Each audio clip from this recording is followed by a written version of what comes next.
कहानी शुरू होती है मुंबई की एक पॉश सोसाइटी से। वहाँ काम करता था विक्रम, जो कि सोसाइटी का एक सीधा साधा सिक्योरिटी गार्ड था। उसी सोसाइटी के 12वीं मंजिल पर रहती थी एक अमीर बाप की बिगड़ी हुई औलाद अनन्या।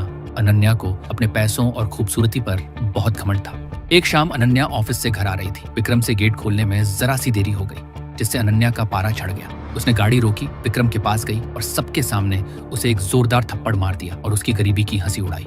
विक्रम के दिल पर वो चोट बहुत गहरी लगी। उसने कसम खाई कि जिस खूबसूरती का अनन्या को इतना घमंड है वो उसी को मिटा देगा। एक दिन वो चुपके से सोसाइटी के लॉकर रूम में घुसता है और वहां से अनन्या के फ्लैट की चाबी चुरा लेता है। एक दिन जब अनन्या ऑफिस गई थी, वो चुपके से उसके घर में घुस जाता है और बेड के नीचे छुपकर उसके आने का इंतजार करने लगता है।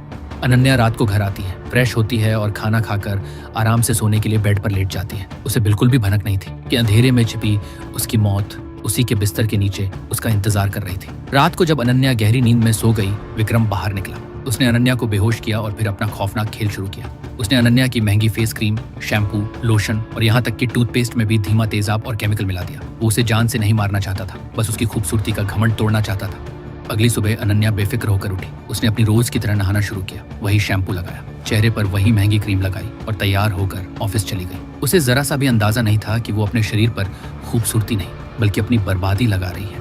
दिन भर सब ठीक रहा, लेकिन जब रात को वो वापस आई और उसने अपना मुंह धोया तो देखा कि सिंक में उसके कुछ बाल टूट कर गिरे हैं। अनन्या को लगा शायद थकान या स्ट्रेस की वजह से होगा। उसने इग्नोर किया और जाकर सो गई, लेकिन वो नींद उसकी आखिरी सुकून वाली नींद थी।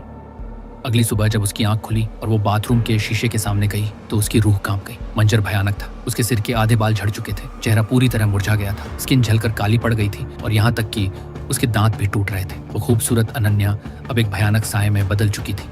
वो चीख उठी।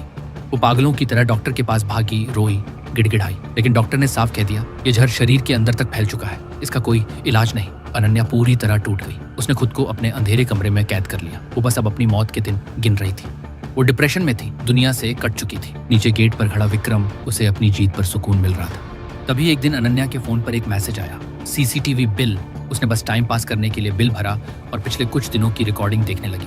पहली वीडियो नॉर्मल थी, दूसरी भी, लेकिन जैसे ही वो तीसरी वीडियो पर आई उसके पैरों तले जमीन खिसक गई। स्क्रीन पर विक्रम था, उसके बेड के नीचे से निकलते हुए और उसकी क्रीम शैम्पू में जहर मिलाते हुए। अनन्या सन्न रह गई। उसे अपनी आंखों पर यकीन नहीं हो रहा था, लेकिन अगले ही पल उसकी वो खामोशी और वो दुख एक भयानक अंगार में बदल गया। अनन्या अपने आंसुओं को पोंछकर खड़ी हो गई। डिप्रेशन गायब हो गया। उसने कसम खाई, मेरी जिंदगी तो तूने खत्म कर दी विक्रम, लेकिन अब मैं तुझे भी चैन से नहीं जीने दूंगी। अब अनन्या रोएगी नहीं। अब वो विक्रम के साथ ऐसा करेगी जो उसने सपने में भी नहीं सोचा होगा। अब वक्त बदले का है।